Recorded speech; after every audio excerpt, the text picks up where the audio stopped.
नमस्कार साथियों। Scale up IAS में आप सबका स्वागत है। तो आज के इस कोर्स में हम लोग जिस मुद्दे पे चर्चा करेंगे वो है on mark digital evaluation platform. तो हाल ही में आपने एक खबर में देखा होगा कि सीबीएसई ने क्लास 12th की जो परीक्षा कराई उसका इवैल्यूएशन अब की बार एकदम डिफरेंट था। एक first time in the history of Indian education we saw online digital assessment of the answer sheets. तो जो स्टूडेंट्स थे क्लास 12th के, उनकी जो मार्कशीट थी, उनकी जो फिजिकल कॉपी थी, उसको स्कैन कराया गया। मतलब कि एग्जाम होने के बाद उनकी कॉपी को इकट्ठा किया गया। विभिन्न सीबीएसई के जो रीजनल ऑफिसर्स हैं वहाँ पे उसको लेके आया गया एंड वहाँ से उसको स्कैन किया गया एंड उसकी एक डिजिटल कॉपी क्रिएट करी गई। एंड उस डिजिटल कॉपी को फिर क्लाउड पे अपलोड किया गया एंड जो एग्जामिनर्स थे they evaluated that digital copy using some pen tab. इस तरीके से चेकिंग करी गई। एंड हमको, आपने न्यूज़ में देखा होगा कि काफ़ी गोलमाल हमको देखने को मिला। लाइक काफ़ी लोगों की कॉपियों में बहुत ज़्यादा गलत चेकिंग हुई, कुछ पेजेस स्कैन ही नहीं हुए एंड मिसमैच, भाई किसी और की कॉपी किसी और के नाम पे आ गई। तो ऐसे हमको बहुत सारे इश्यूज देखने को मिले जिसकी वजह से ये पूरा का पूरा जो एक इतना अच्छा इनिशिएटिव था भारत सरकार का, वो फीका पड़ता लग गया। तो अब हम आज के इस कोर्स में इंडियन एजुकेशन को हम बहुत डिटेल में डिस्कस करेंगे from the examination point of view, from a UPSC point of view. अगर आप इस कोर्स को अच्छे से अटेंड करते हो तो जरूर आपको आपकी यूपीएससी की परीक्षा में बहुत ज्यादा लाभ मिलेगा। आंसर राइटिंग में आपको बहुत अच्छे फैक्ट्स पता मिलेंगे, बहुत अच्छे अच्छे इंसाइट्स आपको देखने को मिलेंगे इस लेक्चर में, इस कोर्स में। सो that is what this course is about. तो इस कोर्स में हम बेसिकली डिस्कस करेंगे इंडियाज एग्जामिनेशन इकोसिस्टम। अगर हम भारत की एग्जामिनेशन की बात करें from governance perspective, like we will be discussing a landmark administrative reform in India's examination governance from paper checking to digital assessment। And finally हम लोग on mark digital evaluation platform को भी अच्छे से एनालाइज करेंगे। So this will be the course. And ये course में basically हम लोग GS2 GS3 इवन एथिक्स को भी कवर कर रहे हैं, GS4 को भी कवर कर रहे हैं। तो काफ़ी इंपॉर्टेंट ये कोर्स होने वाला है। तो चलिए शुरू करते हैं। अगर हम गवर्नमेंट ऑफ इंडिया की बात करें, भारत सरकार, if you talk about government of India, it invest in building your skills. So Bharat सरकार जो है, it creates human capital. Government of India it creates human capital. इसका क्या मतलब है, इसको समझते हैं। देखो, भारत सरकार जो है ना, वो बहुत ज़्यादा इन्वेस्टमेंट करती है स्कूल्स में, कॉलेजेस में, यूनिवर्सिटीज में। उसकी क्या वजह है? वजह है building the human capital, creating the human capital. देखो, अगर हम रिसोर्सेस की बात करें किसी भी देश में, एक होता है नेचुरल रिसोर्सेस, जैसे कोयला हो गया, एनर्जी रिसोर्सेस हो गए, या एग्री रिसोर्सेस हो गए। मतलब अलग अलग रिसोर्सेस होते हैं, नेचुरल रिसोर्सेस होते हैं। नदियां भी एक तरीके की, rivers, water bodies are also an example of natural resources. तो अब नेचुरल रिसोर्सेज की अगर हम बात करें, they can run out, they are limited in quantity. इसी प्रकार से ह्यूमन रिसोर्स भी एक बहुत महत्वपूर्ण योगदान प्रदान करता है। जिस तरीके से नेचुरल रिसोर्सेस होता है, इसी प्रकार से किसी भी देश की इकोनॉमी को आगे बढ़ाने के लिए ह्यूमन रिसोर्स का भी बहुत बड़ा योगदान होता है। बिकॉज अगर हम इकोनॉमी की बात करें, किसी भी कंट्री की इकोनॉमी एक्सपैंड कब करती है, कब बढ़ती है? जब वो ज्यादा प्रोडक्शन होता है। जीडीपी, ग्रॉस डोमेस्टिक प्रोडक्शन, तो जितना ज्यादा उत्पादन होगा, जितना ज्यादा प्रोडक्शन होगा, उतनी ज्यादा इकोनॉमी ग्रो करेगी। तो अगर हम ह्यूमन रिसोर्स को स्ट्रांग बनाएंगे, अगर हम ह्यूमन रिसोर्स को स्किलफुल बनाएंगे, तो जरूर इकोनॉमी ग्रो करेगी। एंड इसीलिए किसी भी देश की सरकार ह्यूमन कैपिटल को क्रिएट करने में बहुत जोर लगाती है। वो इंश्योर करती है कि जो देश के नागरिक हैं उनको प्रॉपर सुविधा दी जाए, जिसकी मदद से वो स्किलफुल हो, उनको पर्याप्त एजुकेशन मिले, स्किल्स मिले, जिससे कि वो आगे चल के भारत की इकोनॉमी को बढ़ा पाए। एंड भारत सरकार ने काफी इसमें जोर लगाया है। So government of India, it creates human capital, it invest in building your skills. अब मान के चलिए कि स्कूल्स खोल दिए, कॉलेजेस खोल दिए, यूनिवर्सिटीज खोल दिया सरकार ने। अब अगला जो इम्पोर्टेंट चैलेंज है सरकार के सामने, वो है मेजर्ड लर्निंग। मेजर्ड लर्निंग का मतलब हम कैसे पता लगाएं कि भाई, जैसे सरकार ने इतने सारे रिसोर्सेस तो दे दिए, स्कूल्स दे दिए, कॉलेजेस दे दिए, यूनिवर्सिटीज दे दिए। अब कैसे आइडेंटिफाई करें कि परफॉर्मेंस, कि जो बच्चे वहाँ पढ़ रहे हैं क्या वो सही मायने में उन रिसोर्सेस का प्रयोग कर पा रहे हैं, क्या उनको लाभ मिल रहा है। तो देर is a concept of measuring the learning, कि वो जो पढ़ाई कर रहे हैं, जो स्किल्स वो सीख रहे हैं, उसको मेजर करो कि कितना अच्छे से सीख रहे हैं। तो यहाँ से कंसेप्ट आता है एग्जाम्स का। इसीलिए एग्जाम्स कंडक्ट कराए जाते हैं, so that one can measure the learning, कि कितना उसने सीखा, verifying exactly what you know. तो सरकार, जैसे अगर हम भारत सरकार की बात करें, वो it invested in creating human capital, then it started measuring the learning by conducting exams. तो स्कूल्स में स्कूल लेवल के एग्जाम्स होते हैं, फिर उसमें भी बोर्ड एग्जाम्स होते हैं, क्योंकि स्कूल लेवल के एग्जाम में एक पार्शियलिटी हो सकती है। भाई स्कूल अपने बच्चों को फेवर करता है, कर सकता है, वो संभावना है। तो इसीलिए एक न्यूट्रल बोर्ड एग्जाम कराया जाता है। तो बोर्ड एग्जाम का स्कूल से कोई लेना देना नहीं है। तो अगर किसी स्टूडेंट के बोर्ड एग्जाम में अच्छे नंबर आते हैं, इसका मतलब उसने प्रूव किया कि उसको आता है, उसने उसकी लर्निंग को हमने मेजर किया। इसी तरीके से यूनिवर्सिटीज के एग्जाम्स होते हैं। आप एमबीबीएस की पढ़ाई करते हैं, आप लॉ की पढ़ाई करते हैं, आप इंजीनियरिंग की पढ़ाई करते हैं, आप फैशन डिजाइनिंग की पढ़ाई करते हैं, कोई भी पढ़ाई करते हैं, उसमें एग्जाम्स होते हैं। तो वो एक प्रूफ है, अगर आप एग्जाम्स को अच्छे नंबर से क्लियर करते हो तो इट्स अ प्रूफ कि आपको आता है। We are able to measure your learning, so government is able to measure the learning. फिर सरकार, they also certify the competency. अब इसका क्या मतलब है सर्टिफाई कॉम्पिटेंस? मतलब कि आपकी जो कैपेबिलिटीज, आपकी जो कॉम्पिटेंस है, उसको सर्टिफाई करती है। तो मतलब कि सरकार जो है वो ऐसे प्लेटफॉर्म्स आप मतलब सिटीजन्स के लिए ओपन करती है जहाँ पे हम सर्टिफिकेट्स अर्न कर सकते हैं। अब इसका जो सबसे बेसिक एग्जांपल है वो है यूनिवर्सिटी डिग्रीज। यूनिवर्सिटी भी एक ऐसा प्लेटफॉर्म है जहाँ पे आप एनरोल कर सकते हैं। जैसे अगर आपने इंजीनियरिंग का कोर्स एनरोल किया, तो 4 साल आपने पढ़ाई करी और एंड में आपको क्या मिलता है? बीटेक की डिग्री मिलती है।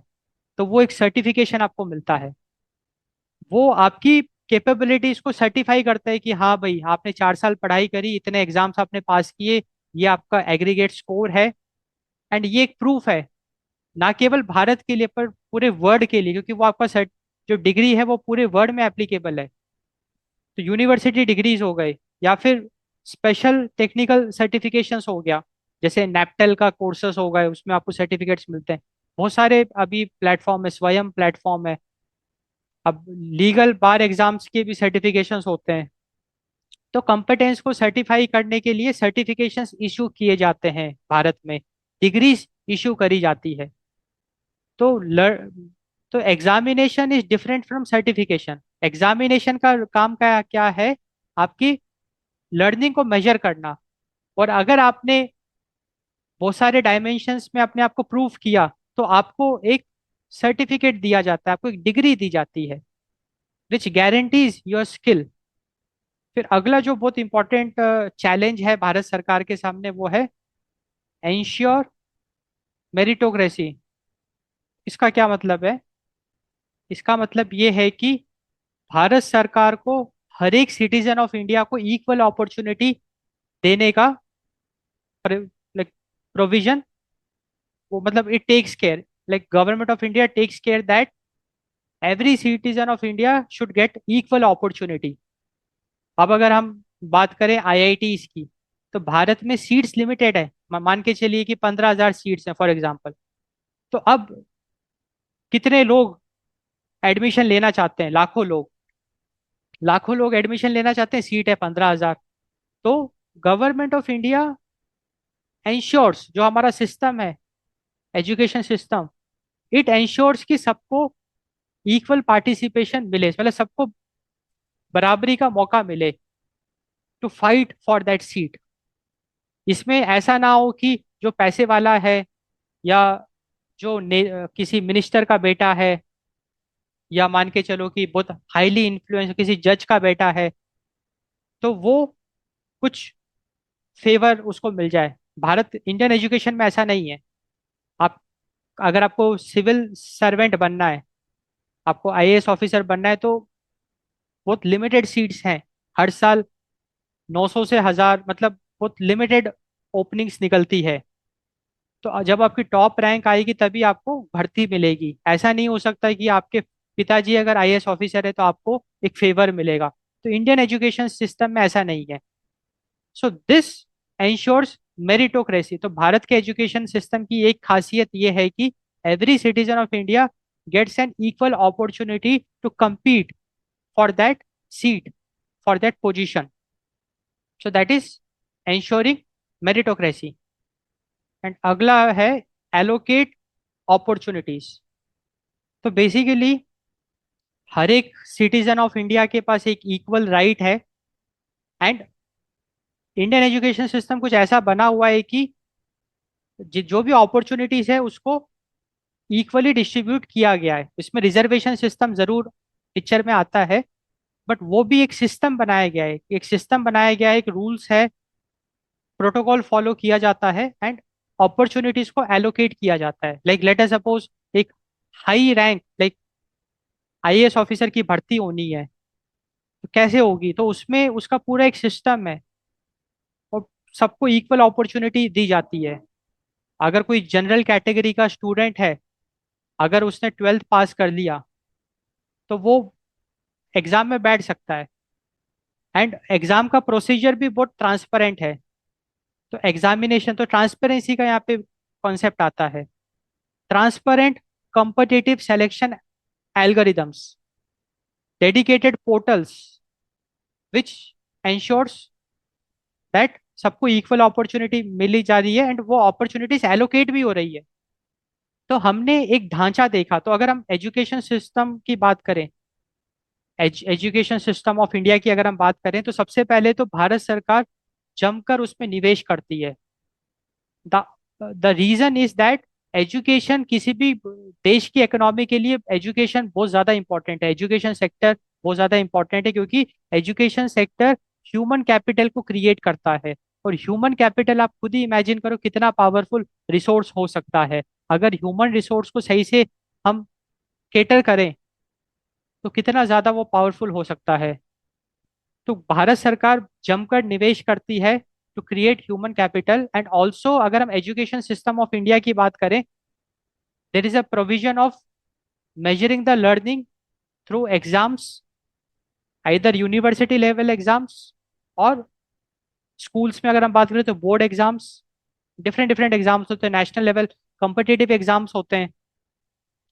तो measured learning, certify competence, universities and other platforms, they provide certifications, degrees to the students, ensure meritocracy and allocate opportunities. सबको बराबरी का दर्जा दिया गया है। एंड जो जो भी अपॉर्चुनिटीज निकलती है उसको भरा जाता है। उसका एक सिस्टम है। लाइक नेशनल लेवल पे कॉम्पिटिटिव एग्जाम्स होते हैं आईआईटी सीट्स को भरने के लिए। तो इस तरीके से पूरा का पूरा education system of India work करता है। तो अब आपको कुछ अच्छा एक क्लैरिटी मिली है जो आप अपने यूपीएससी एग्जाम में जरूर यूज कर सकते हैं किसी भी आंसर में। देखो, इस कोर्स का उद्देश्य क्या है? Conceptual clarity. आपको इस कोर्स को फील करना है, कॉन्सेप्ट को समझना है, कुछ भी याद नहीं करना है, बस समझना है। एंड आपको पता नहीं कब ये कंसेप्ट आपके क्या काम आ जाए। तो इस पूरे प्रोसेस की अगर मैं बात करूं, मतलब ये पूरे जो भी हमने डिफरेंट डिफरेंट स्टेप्स दिखाए एजुकेशन सिस्टम ऑफ इंडिया, इसमें डेफिनेटली एग्जामिनेशन का बहुत इंपॉर्टेंट रोल है। यहाँ पे अगर मैं रोल ऑफ एग्जामिनेशन की बात करूं, तो सबसे पहले तो हमको सुविधा मिलती है ऑफ ऑब्जेक्टिव असेसमेंट। मतलब एग्जामिनेशन की वजह से एक इतना ही अच्छा डिसिप्लिन आ जाता है एजुकेशन सिस्टम में। हम लर्निंग को मेजर कर पाते हैं, हम कंपटेंसी को सर्टिफाई कर पाते हैं, हम अपॉर्चुनिटीज को एलोकेट कर पाते हैं because of examination. Because of examination we have objective assessment. मतलब कि हम स्टूडेंट्स को एसेस कर पा रहे हैं इन एन ऑब्जेक्टिव मैनर, मतलब एक सिस्टम के साथ, एक प्रॉपर रूल्स एंड रेगुलेशंस के साथ we are able to perform the objective assessment. We have a framework for standardise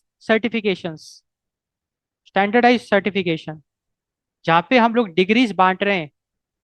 MBBS की डिग्री हो गया, लॉ की डिग्री हो गई, इंजीनियरिंग की डिग्री हो गई। तो उसका पूरा एक स्टैंडर्ड हमने सिस्टम बना रखा है। जैसे अगर कोई एम्स से एमबीबीएस करता है तो उसकी वैल्यू अपने आप बढ़ गई, तो उसका एक स्टैंडर्ड क्रिएट हुआ है। आईआईटी से कोई अगर बीटेक करता है तो उसका एक स्टैंडर्ड बना हुआ है। तो सर्टिफिकेशन को हमने स्टैंडर्डाइज कर दिया है because of examination, role of examination. Examination ensures fair competition, क्योंकि एग्जामिनेशन की वजह से ही हम सबको बराबरी का मौका दे पाते हैं। क्योंकि हम तो भाई, अगर एजुकेशन सिस्टम ऑफ इंडिया की बात करें तो वो तो कहता है कि भाई ये एग्जाम है, जिसको भी पार्टिसिपेट करना है, आप अगर एलिजिबल हो आप फॉर्म भरो, बैठ जाओ एग्जाम देने के लिए। कोई रोक टोक नहीं है, anybody can participate in the exam. अगर आप एग्जाम क्लियर करोगे तो उसके जो भी पर्क्स होंगे वो आपको मिलेंगे, जो भी रिवार्ड्स होंगे वो आपको मिलेंगे। तो फेयर कंपटीशन है। ऐसा नहीं है कि भाई जाति के नाम पे कि तुम दलित हो, तुम पिछड़े वर्ग के हो, तुम ये एग्जाम नहीं दे सकते, ऐसा नहीं होता है। ना रिलीजन के बेसिस पे कि तुम क्रिश्चियन हो, तुम मुस्लिम हो, तुम सिख हो, तुम जैन हो, तुम हिंदू हो, तो इसलिए एग्जाम नहीं दे सकते, ऐसा भी नहीं है। ए- सबको मतलब ओपन अपॉर्चुनिटी है। एग्जाम है, अगर आप एलिजिबल हो, एलिजिबल क्राइटेरिया एज लिमिट हो गया, कोई बेसिक लेवल का, जैसे आपने 12वीं पास करी, ग्रेजुएशन पास किया, या it depends on the exam. तो फेयर कंपटीशन, तो examination ensures fair competition and also strong educational governance. Strong educational governance. तो कुल मिला के हमको ये बात तो समझ में आ गया कि एग्जामिनेशन एक बहुत महत्वपूर्ण रोल प्ले करता है in the education system of India. Bharat के एजुकेशन सिस्टम में एग्जामिनेशन का बहुत बड़ा रोल है।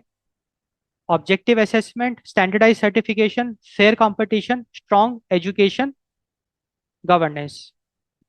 Strong educational governance.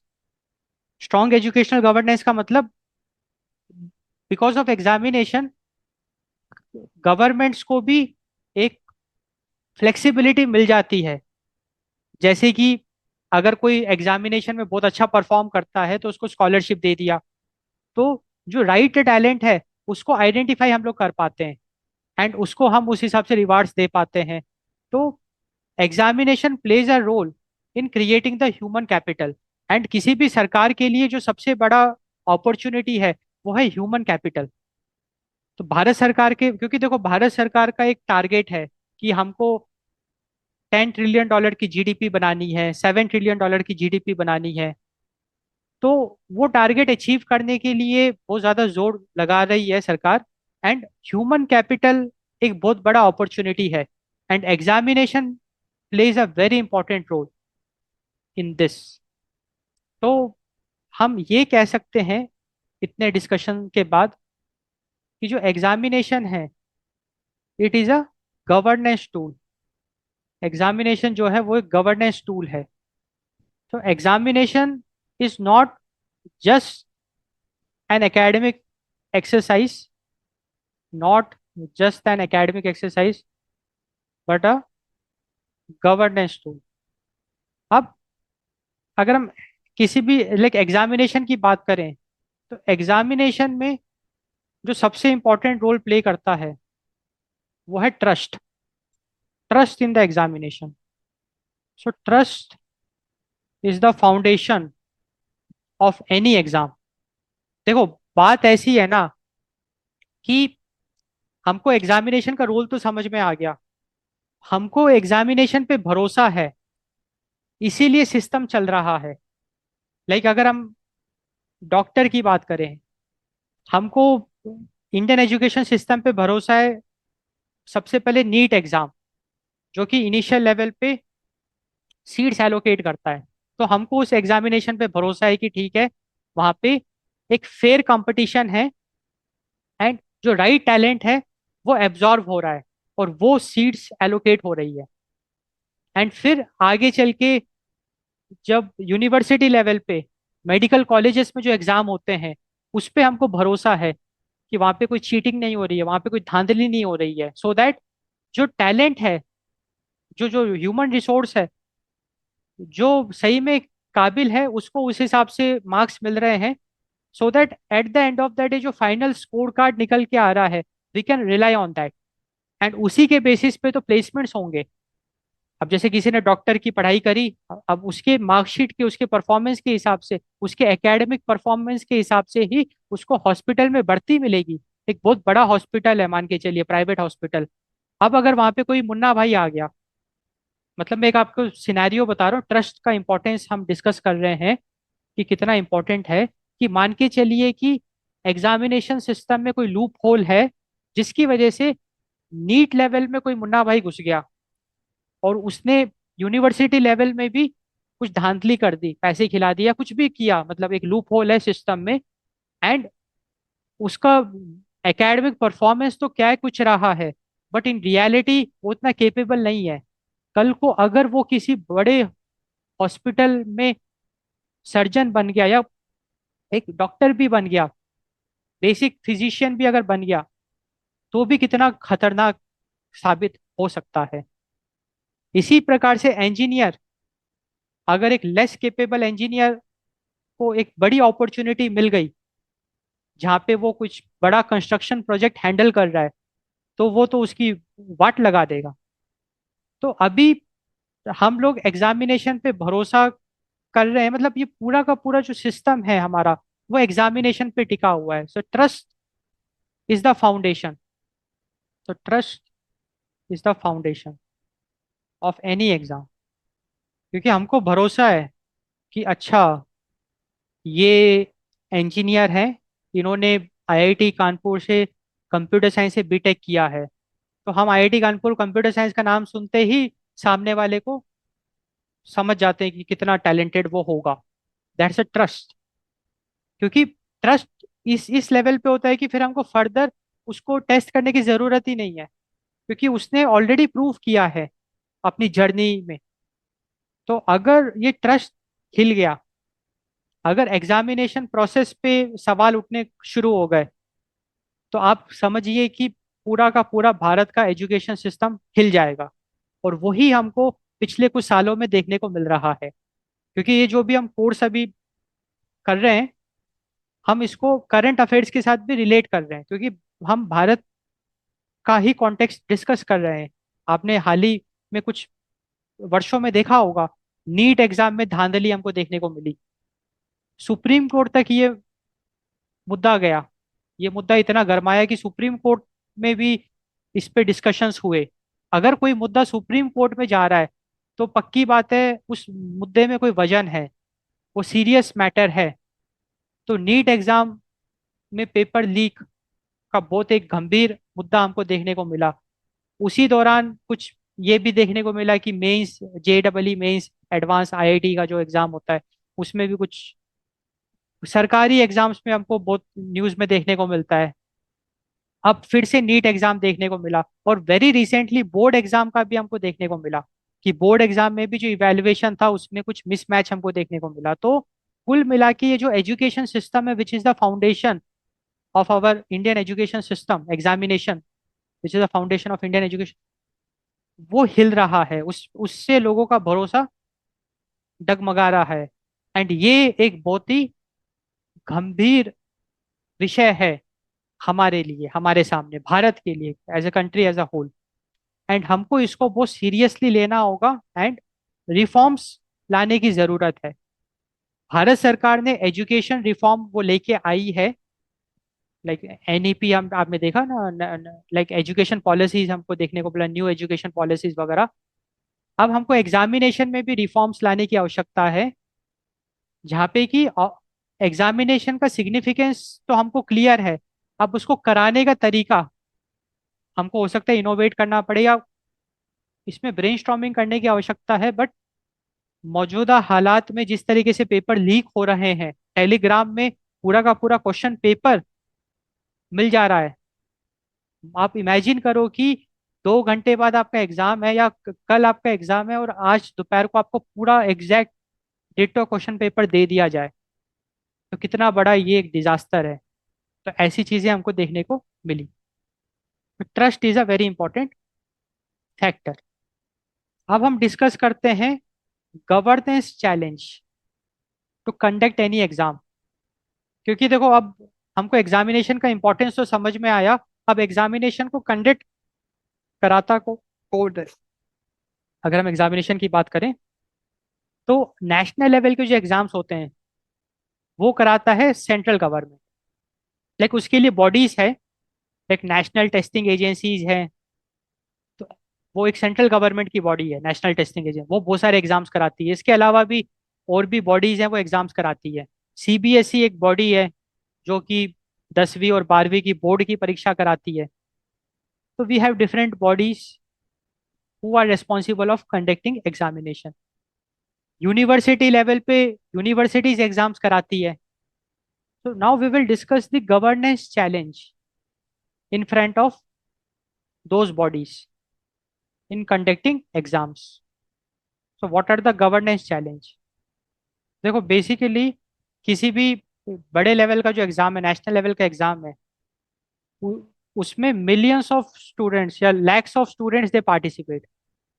एक तो भारत की जनसंख्या इतनी है, मतलब बहुत सारे बच्चे पार्टिसिपेट करते हैं।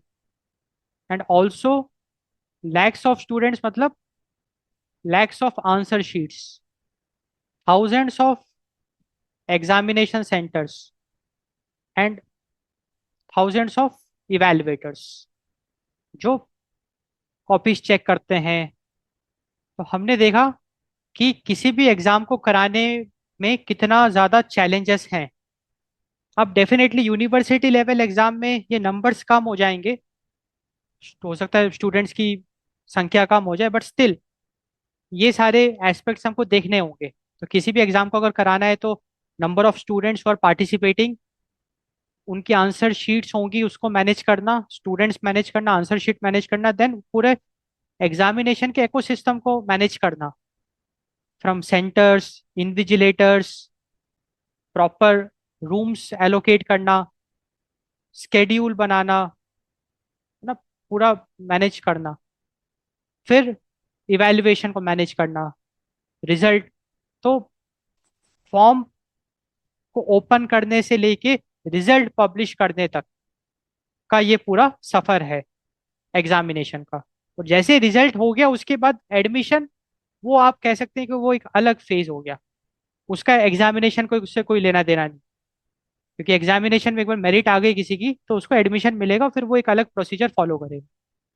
अब यहाँ पे जो सबसे बड़ा चैलेंज है किसी भी एग्जाम कंडक्टिंग बॉडी के लिए, चाहे फिर वो NTA हो या कोई स्टेट लेवल की बॉडी हो, या सीबीएसई हो, आईसीएसई हो, या कोई यूनिवर्सिटी हो जो एग्जाम कराती है, उनके सामने क्या चैलेंजेस हैं वो हम डिस्कस करते हैं। फेयरनेस, मतलब कि जब एग्जामिनेशन होता है तो कैसे इंश्योर करें कि कोई भेदभाव नहीं हुआ। क्या पता किसी इवेलुएटर को किसी ने, मतलब मैं एक हाइपोथेटिकल सिचुएशन लेके चल रहा हूँ जो पॉसिबिलिटीज हो सकती है, कि किसी को पैसे दे दिए, लूप होल को एक्सप्लॉइट कर दिया एंड फेवर मिल गया, लीनियंट चेकिंग हो गई। तो फेयरनेस इंश्योर करना बहुत बड़ा चैलेंज है किसी भी एग्जाम कंडक्टिंग बॉडी के लिए। Accuracy is a very big challenge, क्योंकि यहाँ पे ह्यूमन एरर्स होने के बहुत ज्यादा चांसेस चांसेस होते हैं। ह्यूमन एरर्स अनइंटेंशनली भी हो सकते हैं, गलती से भी हो गए ना। भी आप जैसे कोई सब्जेक्टिव पेपर अगर है, जैसे बोर्ड एग्जाम का पेपर सब्जेक्टिव होता है, तो आपने बढ़िया लिखा, अब एग्जामिनर ने बढ़िया सब चेक किया, जब वो काउंट कर रहा था तो हो सकता है कुछ कैलकुलेशन मिस्टेक हो जाए। तो एक्यूरेसी, स्पीड, कितना क्विक, क्योंकि ये भी एक चैलेंज है कि ज्यादा टाइम नहीं लगा सकते, हमको टाइमली रिजल्ट पब्लिश करना होता है सो दैट आगे चल के उसको प्रोसेस को आगे बढ़ाया जाए। एंड सबसे इंपॉर्टेंट जो चैलेंज है वो transparency. How to ensure transparency. Transparency सबसे बड़ा चैलेंज है कि कैसे हम ये इंश्योर करें कि फेयर है एग्जाम, एक्यूरेट है। So there should be transparency framework, so these are like governance challenges. तो हमने एक फेज कंप्लीट किया अपने इस कोर्स का, जहाँ पे हमने सबसे पहले तो देखा इंडियन एजुकेशन सिस्टम के जो मेन पिलर्स हैं, from creating human capital to measuring learning, to certifying competency, to ensuring meritocracy, to allocating opportunities, the foundations of Indian education system। से फिर हमने देखा role of examination, objective assessment, standardize certification, fair competition, strong educational governance. फिर हमने देखा कि examination ना केवल एक एकेडमिक एक्सरसाइज है बल्कि एक गवर्नेंस टूल है। किसी भी सरकार के लिए एग्जामिनेशन बहुत इंपॉर्टेंट रोल प्ले करता है, सीधा सीधा ह्यूमन कैपिटल को क्रिएट करने में मदद करता है। एंड हमने देखा कि trust is a foundation of any exam. And we also looked into the governance challenges in conducting any exam, क्योंकि किसी भारत में अगर हम कोई भी एग्जाम कराते हैं, नेशनल लेवल का या स्टेट लेवल का भी, तो जो सबसे बड़ा गवर्नेंस चैलेंज आता है fairness, accuracy, quickness and transparency, because of the lack of students, lack of answer sheets, thousands of examination centers and thousands of evaluators। अब हम देखते हैं कि जैसे एक बार अगर एग्जामिनेशन कंप्लीट हो गया तो इवैल्यूएशन कैसे किया जाता है, like the traditional evaluation process. तो देखो, सबसे पहले तो स्टूडेंट्स दे राइट एग्जाम, फिर उसकी जो आंसर शीट है it gets collected, answer sheets collection. तो स्टूडेंट ने एग्जाम लिख दिया, उसकी आंसर शीट को इकट्ठा कर लिया, कलेक्ट कर लिया, then that answer sheet will be packed into bundles and it is transported physically from examination center to concerned locations like regional offices, transported physically। and उसके बाद those answer sheets are allocated to evaluators, answer sheets are allocated to evaluators. फिर evaluators क्या करते हैं, manually check करते हैं। ये मैं डिस्कस कर रहा हूँ सब्जेक्टिव पेपर।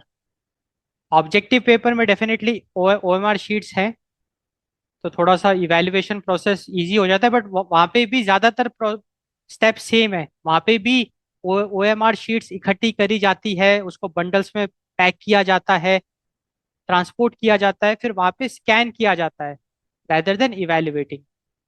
बस वो एक डिफरेंस है। चेकिंग होने के बाद मैनुअल टोटलिंग, तो मैं ऐसे लिख सकता हूँ, मैनुअल चेकिंग एंड टोटलिंग। उसके बाद मैनुअल डेटा एंट्री, नंबर जो चढ़ाता है वो भी मैनुअल। एंड फाइनली उस नंबर के बेसिस पे रिजल्ट गेट्स जनरेटेड। तो इस तरीके से एक ट्रेडिशनल इवैल्यूएशन प्रोसेस काम करता है, जहाँ स्टूडेंट एग्जाम लिखता है, उसकी आंसर शीट्स इकट्ठा करी जाती है, कलेक्ट करी जाती है, फिर उस सेंटर की सारी शीट्स को बंडल करके ट्रांसपोर्ट कर दिया जाता है। फिर it gets allocated to the evaluators, जहाँ evaluators they manually check, manually they count and manually number चढ़ाया जाता है। एंड उस नंबर के हिसाब से रिजल्ट जनरेट होता है। अब ये हम देख सकते हैं कि यहाँ पे सारा का सारा जो वर्क फ्लो है वो मैनुअल वर्क फ्लो है। यहाँ पे कोई भी ऑटोमेशन नहीं है। So here we can very clearly see the manual work flow in this process. जब भी वर्क फ्लो मैनुअल होता है तो वहाँ पे बहुत ज़्यादा दिक्कतें हमको देखने को मिलती है। तो what are the different problems, let us see that in manual work flow. सबसे पहले तो ह्यूमन एरर्स, हमको ह्यूमन एरर्स देखने को मिलता है, क्योंकि देखो ये पूरे मैनुअल वर्क फ्लो को ह्यूमंस ही मिलके चला रहे हैं।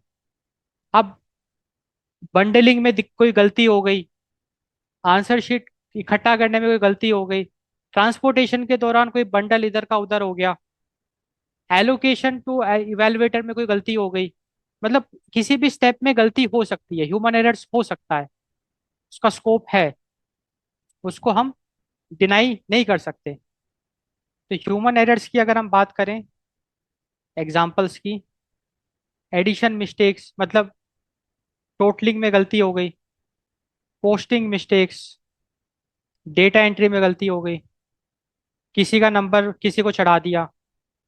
एक ह्यूमन एरर्स अनप्रिडिक्टेबल होते हैं। मिस्ड क्वेश्चंस, कोई क्वेश्चन चेक ही नहीं किया, भाई जल्दीबाजी में भूल गए, human error, quite possible. Missed questions.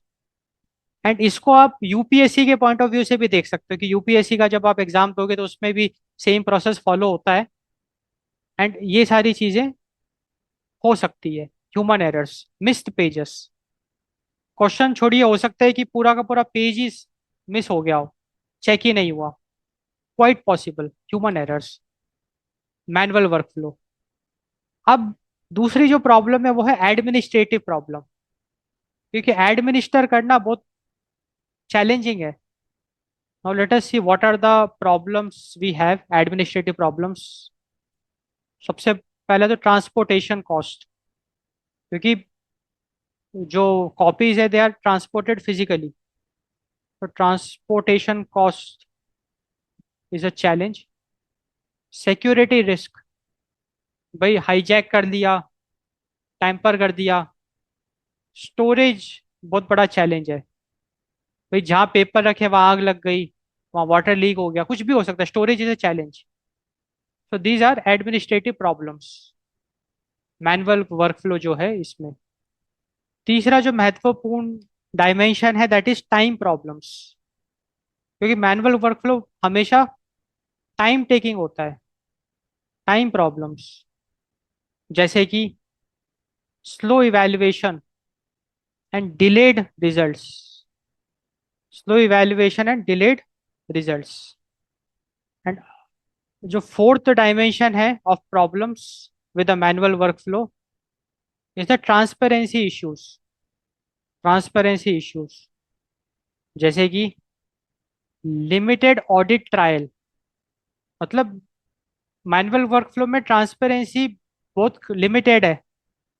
हमको पता नहीं कि भाई किसने हमारी कॉपी चेक करी या उसने कितनी सही करी चेक, क्योंकि काफी सारे एग्जाम्स में तो आंसर शीट्स दिखाते ही नहीं है, रिवील ही नहीं करते हैं।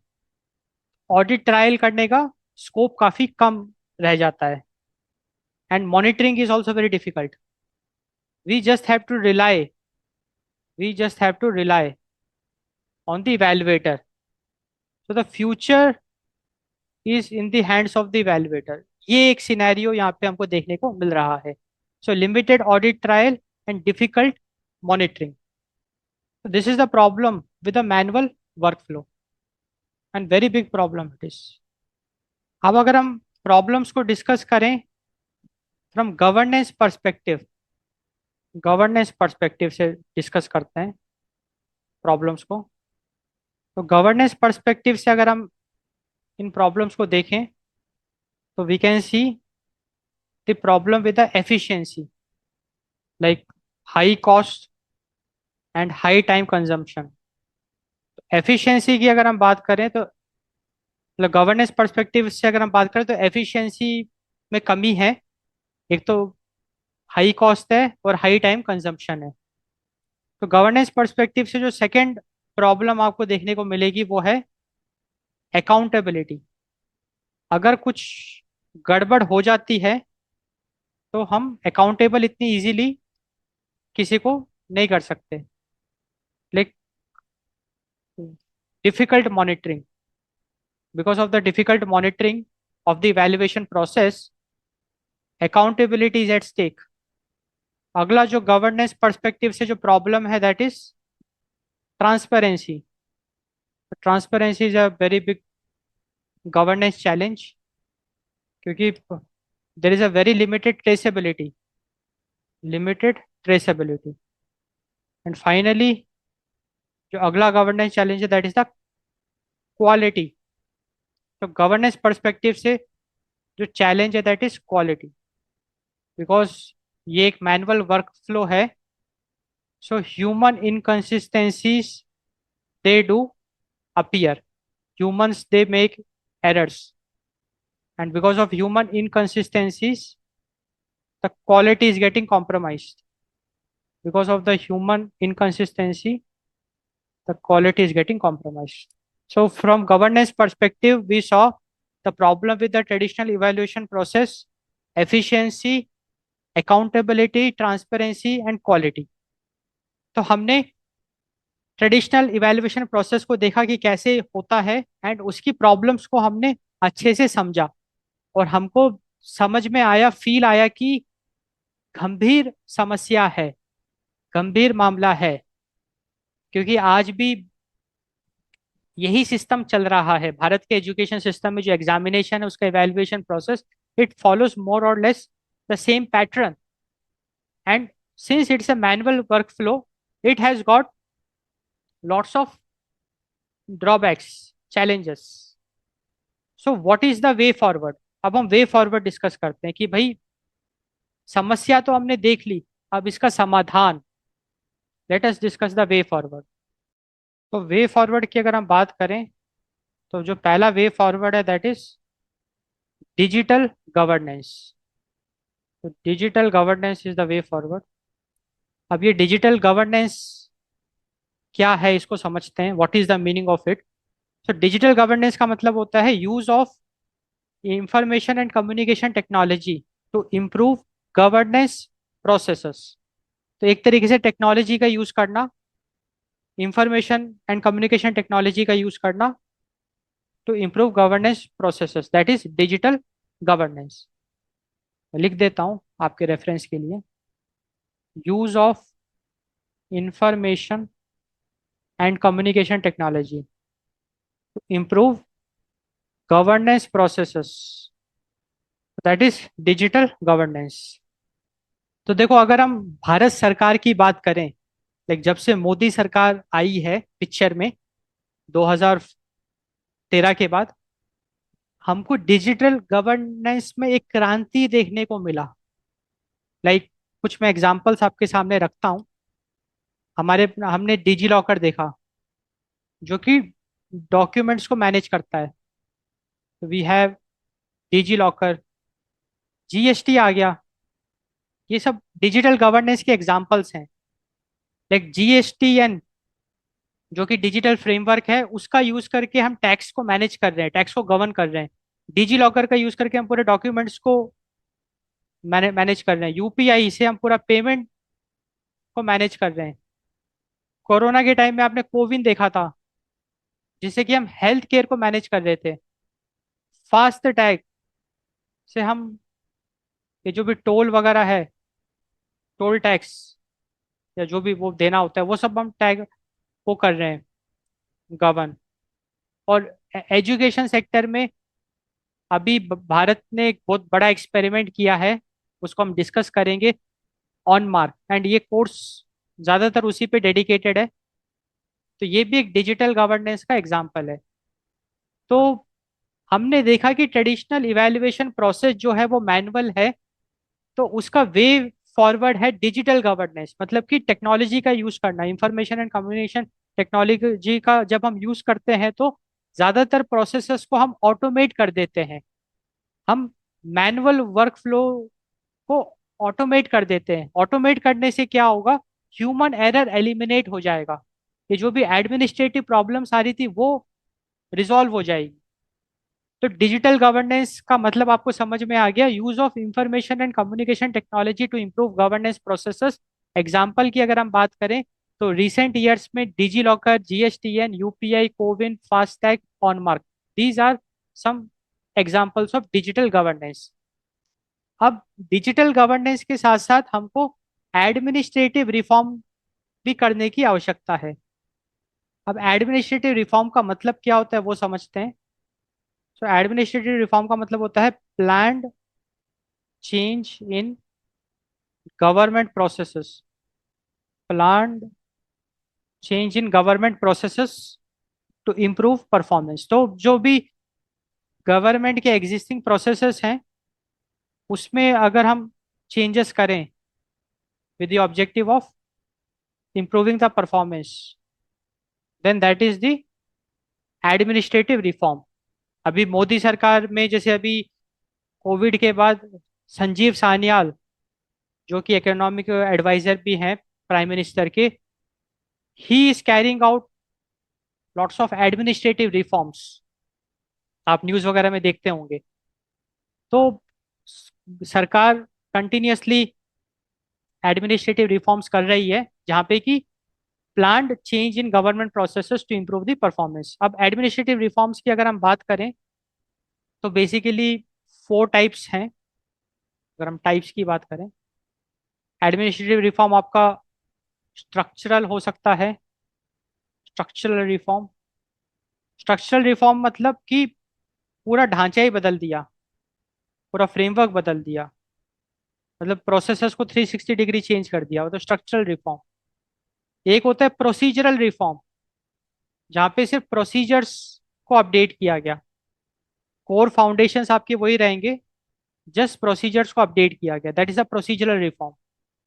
फिर है टेक्नोलॉजिकल रिफॉर्म, जहाँ पे हम टेक्नोलॉजी की मदद से रिफॉर्म्स ला रहे हैं प्रोसेसेस में, मतलब परफॉर्मेंस इंप्रूव कर रहे हैं।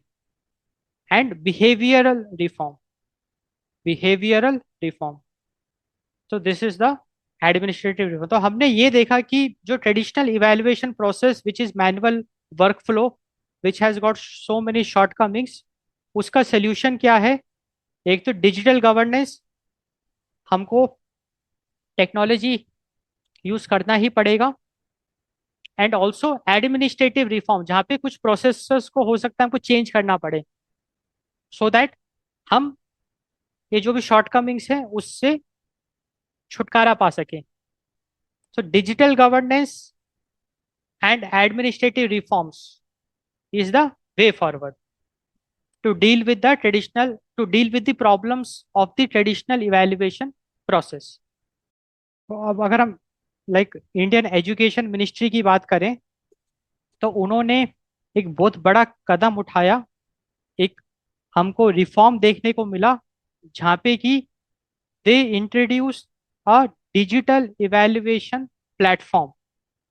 एक बहुत बड़ा एक्सपेरिमेंट आपको करने को, मतलब देखने को मिला कि सीबीएसई में एक बहुत बड़ा एक्सपेरिमेंट हमने को देखने को मिला जहाँ पे कि ट्रेडिशनल जो इवैल्यूएशन वर्क फ्लो था उसको चेंज कर दिया गया, उसको डिजिटल कर दिया गया। तो उसको हम अब डिस्कस करते हैं, क्योंकि अब इस पूरे कोर्स में हमको नीड समझ में आई कि डिजिटल इवैल्यूएशन प्लेटफॉर्म की नीड हमको समझ में आई, बहुत ज़्यादा नीड थी। अब उस नीड को कैसे फुलफिल करा गया उसको समझते हैं। So now we will understand the On mark digital evaluation platform. And उसको जो नाम दिया गया, उसको नाम दिया गया On Mark. On mark digital evaluation platform. अब यहाँ पे क्या होता है वो देखते हैं। तो डेफिनेटली यहाँ पे भी सेम है कि स्टूडेंट सबसे पहले आंसर लिखता है। एक स्टूडेंट एग्जाम में अपीयर होता है, एग्जाम सेंटर जाता है, and student rights the exam. फिर उसकी आंसर शीट्स इकट्ठी करी जाती है। स्टूडेंट की answer sheets they get collected, it will also get packed and transported to some regional office. अब यहाँ पे ट्रिक है। अब डिजिटल इवैल्यूएशन प्लेटफॉर्म में क्या हो रहा है, जैसे ही आंसर शीट रीजनल ऑफिस में आ गई, लाइक एक डेस्टिनेशन में आ गई, वहां पे अब उसकी स्कैनिंग करी जाएगी। Next step is scanning. Next step is scanning. मतलब कि उस आंसर शीट, हर एक स्टूडेंट की आंसर शीट, हर एक पन्ने की, लाइक आंसर शीट में मान के चलो आपके 20 पन्ने हैं, तो every page is scanned. And उसकी जो एक बुक बनेगी कंटेनिंग 20 पेजेस, वो इमेज हो सकता है, पीडीएफ हो सकता है, उसको क्लाउड में डाल दिया जाता है। तो पहले स्कैन करते हैं, उसके बाद उस स्कैन्ड कॉपी को अपलोड किया जाता है, डिजिटल अपलोड। एंड उसके बाद एक बार जब वो अपलोड हो गए तो आइडेंटिटी छुपाई जाती है। उसको कहते हैं एनोनिमाइजेशन। मतलब वो जो भी आंसर शीट है, जो स्कैन्ड कॉपी है, उसकी, उसमें कुछ एल्गोरिदम्स लगते होंगे कि उसकी, उस आंसर शीट में से जो भी स्टूडेंट का नेम है, रोल नंबर है, या जो भी पर्सनल डिटेल्स है, वो हाइड हो जाती है। तो उसको कहते हैं एनोनिमाइजेशन। एंड फिर उस एनोनिमाइज्ड आंसर शीट को क्लाउड में स्टोर कर दिया जाता है। अब फिर वो जो भी आंसर शीट है जो डिजिटल फॉर्म में है, it is allocated to the evaluator. जो भी इवेलुएटर है, उसको वो शीट एलोकेट कर दी जाएगी कि आपको ये चेक करना है। एंड उसके बाद इवेलुएटर क्या करेगा, उसका डिजिटल असेसमेंट करेगा। मतलब कि वो एक डिजिटल पेन की मदद से उस डिजिटल कॉपी को चेक करेगा, जैसे वो फिजिकल कॉपी को चेक करता है, एग्जैक्टली सेम। तो डिजिटल असेसमेंट होगा, and automated totalling, and finally result आ जाएगा। तो भारत सरकार ने एक digital evaluation platform like OnMark को ऑन ग्राउंड टेस्ट किया है। जो 2026 का सीबीएसई की जो बोर्ड की परीक्षा है क्लास 12th की, उसका जो इवैल्यूएशन है, it is done following this process. And that's why it becomes very important to understand it. तो इस प्रोसेस में हो क्या रहा है कि सबसे पहले तो स्टूडेंट एग्जाम लिखता है, सेम तरीका है, वो एग्जामिनेशन सेंटर में जाता है, उसको क्वेश्चन पेपर मिलता है, ऑफलाइन एग्जाम है ये। एंड वो फिजिकल, लाइक जो भी उसकी शीट है, आंसर शीट, उसमें वो अपना आंसर लिखता है, एंड वो उसको जमा कर देता है। एंड फिर सारी शीट्स को बंडल करके एग्जामिनेशन सेंटर से एक जगह पहुंचा दिया जाता है जहाँ पे कि हैवी स्कैनिंग होती है, हाई रेजोल्यूशन स्कैनिंग। तो ये जो हाई रेजोल्यूशन स्कैनिंग है, ये क्या करता है, डिजिटल रिप्लिका क्रिएट कर देता है। अब इससे फायदा क्या होगा, मतलब ये स्टेप क्यों लाया गया, ये समझना बहुत ज्यादा जरूरी है। क्योंकि देखो बात ऐसी है कि ये जो एग्जाम है, ये पूरे भारत में हो रहा है। अगर हम सीबीएसई का एग्जाम्पल लेके चलते हैं, हम सीबीएसई की केस स्टडी को डिस्कस कर लेते हैं। क्योंकि सीबीएसई में हमको ये देखने को मिला। तो ये जो सीबीएसई का क्लास 12th का जो बोर्ड एग्जाम है, ये पूरे भारत में होता है। अब पूरे भारत में हर डिस्ट्रिक्ट में होता है। तो कितना ज्यादा फैला हुआ है। तो आप इमेजिन करो कि अगर हर एक डिस्ट्रिक्ट में भी काफी सारे सेंटर्स हो सकते हैं, तो उन सेंटर्स, मतलब मान के चलो कि रीजनल ऑफिस है, पूरे भारत में बहुत सारे रीजनल ऑफिसेस बना दिए। एंड उन रीजनल ऑफिसेस में सारी आंसर शीट्स आ गई। एंड वहां से अगर स्कैन कर करके एक सेंट्रल क्लाउड में अगर डाल दिया जाए, तो एक ही जगह सारी आंसर शीट्स इकट्ठी हो गई, वो भी डिजिटल फॉर्म में। तो कितना ज्यादा ट्रांसपोर्टेशन कॉस्ट हमने बचा लिया। और सबसे बड़ा बात हमने ये अचीव किया कि एक ही जगह पे हमने डिजिटल कॉपीज को इकट्ठा कर लिया। हमने ट्रांसपोर्टेशन कॉस्ट ऐसे बचाया कि फिर उन फिजिकल कॉपी को इवेलुएटर्स तक भी पहुंचाना था, अब वो हमको पहुंचाने की जरूरत नहीं है, क्योंकि अब इस प्रोसेस के तहत हम इवेलुएटर्स तक डिजिटल कॉपी पहुंचाएंगे जो हमने स्कैन करी है। तो हाई रेजोल्यूशन स्कैनिंग से डेफिनेटली हमको बहुत ज़्यादा फायदे देखने को मिल रहे हैं। सबसे पहले तो डिजिटल प्रिजर्वेशन हो रहा है, तो कॉपी आपकी सेफ रहेगी, क्योंकि डिजिटल कॉपी को टैम्पर या डैमेज होने का खतरा कम होता है। वो एक अलग बात है कि हैक हो गया, वो सारे भी मुद्दे हम डिस्कस करेंगे, बट हम अगर मोटा मोटा देखें तो डिजिटल प्रिजर्वेशन, फास्ट एक्सेस, ये कुछ बेनिफिट्स हैं because of scanning. Reduced logistics, ये सबसे बड़ा पॉइंट है। फिर उसके बाद जब डिजिटल कॉपीज बन गई, मतलब स्कैन आपने किया, डिजिटल कॉपी बनी, उसको अपलोड कर दिया। फिर अपलोड करने के बाद एक कोई प्रोसेसिंग होती है जो कि उस डिजिटल कॉपी को, डिजिटल आंसर शीट को एनोनमाइज कर देता है। एनोनमाइजेशन, एनोनमस, एनोनमस का मतलब पर्सनल आइडेंटिटी को छुपाना। एनोनिमस है ना, कहते हैं ना एनोनिमस है, एनोनिमस, एनोनिमाइजेशन। एनोनिमाइजेशन मतलब जो भी स्टूडेंट है उसकी जो पर्सनल इंफॉर्मेशन है, उसका नाम, रोल नंबर, स्कूल इंफॉर्मेशन, उसको हाइड कर देना। तो it is basically the digital masking of student identity. इससे डेफिनेटली फायदा क्या मिलेगा?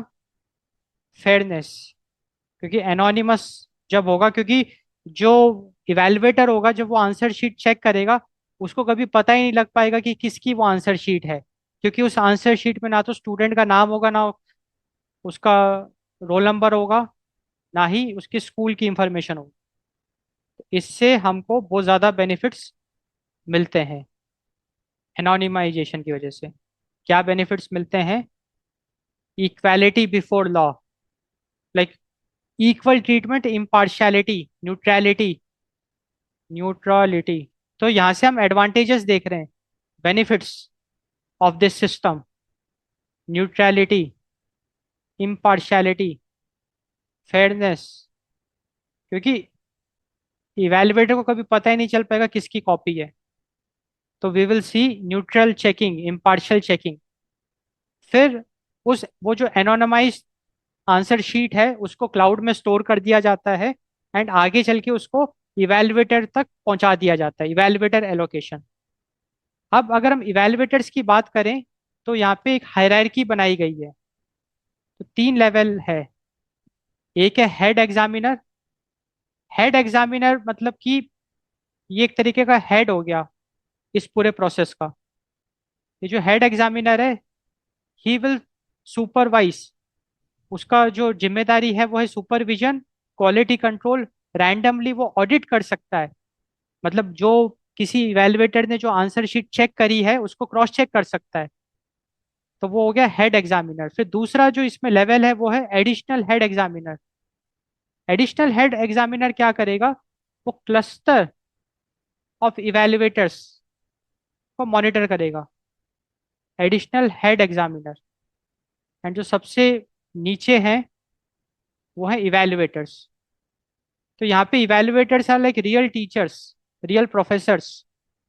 इवेलुएटर्स are like real teachers, real professors, जो कि जो डिजिटल रिप्लिका है, जो एनोनमाइज्ड कॉपी है ऑफ द आंसर शीट, उसको चेक करेंगे। अब वो फिजिकली चेक नहीं करेंगे, बल्कि वो सिस्टम के सामने बैठ के चेक करेंगे, लाइक या तो लैपटॉप या कंप्यूटर के सामने बैठ के, और डिजिटल पेन का यूज करेंगे वो चेक करने के लिए। एंड वहीं पे फिर वो मार्क्स वगैरह भी एलोकेट करेंगे। तो इवेलुएटर आपके एक्चुअल टीचर्स हैं, जो कि एक्चुअली चेक करेंगे, मार्क्स एलोकेट करेंगे, एक्सेप्शंस को फ्लैग करेंगे। एंड एडिशनल हेड एग्जामिनर जो है वो एक तरीके का आप मैनेजर मान लो या एडमिनिस्ट्रेटर आप मान लो, वो उसका काम क्या होगा कि जो इवेलुएटर के क्लस्टर्स बना दिए जाएंगे कि इस रीजन का ये क्लस्टर है, यहाँ पे इतने सारे इवेलुएटर्स है, तो उसको मैनेज करना, डिस्प्यूट्स को रिजॉल्व करना, परफॉर्मेंस मॉनिटर करना एंड कंसिस्टेंसी को मेंटेन करना, और इन सबको सुपरवाइज करेगा हेड एग्जामिनर। तो इस तरीके से एक हायरार्की बना दी गई है।